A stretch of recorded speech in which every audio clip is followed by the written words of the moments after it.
New York City Council held a hearing to scrutinize the Mamdani administration's snowstorm response after a blizzard forced postponement from Monday.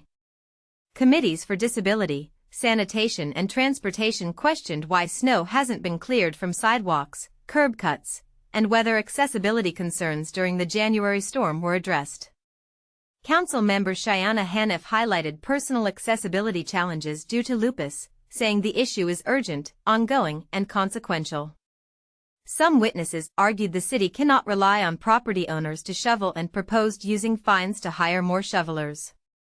Acting Sanitation Commissioner Javier Logan testified that about 1,500 shovelers worked day and night, plus more than 500 pieces of equipment, including outside vendors, clearing snow from 40,000 crosswalks.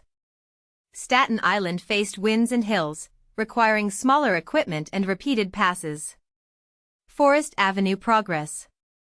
City services, trash collection resumes, recycling resumes next Monday, outside parking suspended, libraries and buildings open across New York City.